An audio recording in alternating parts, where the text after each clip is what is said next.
how do we stop mentally deranged people like Loeffner from purchasing weapons? Right. Well, I mean, you have a lot of problems with that. One is, he wasn't involuntarily committed. There was no finding that he had been either a direct threat to himself or to others.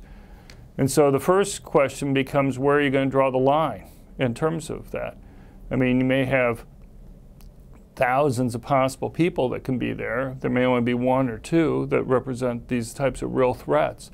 And so are you going to deny everybody the ability to go and purchase a gun because of the threats of those individuals? I mean, surely we want to stop those cases from occurring. But there are 2 points here. One is, where are you going to draw the line? We've drawn the line in terms of people having been found to be a threat to themselves or others. Maybe you want to draw it someplace else. But even if you want to draw it someplace else, the next question becomes, how do you operationalize this? Do you put it in a part of the background check? Are you going to have a database with people when they have any type of mental problems, even if it's not as extreme as what's been required in the past? And then the third question is, even if you have that, why do we believe that this is going to work?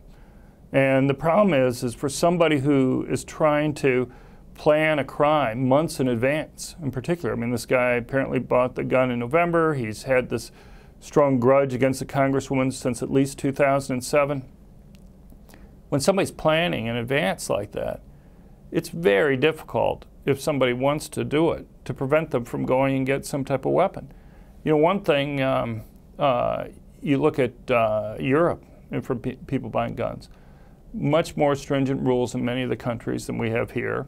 In Germany, for example, it takes about a year to get a gun, and you have to undergo psychological screening to be able to go and get the gun.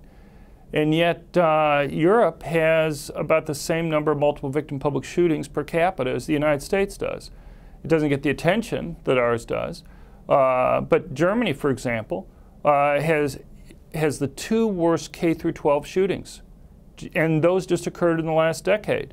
In fact, of the 4 worst in the world, they have had in the last decade 3 of the 4 worst.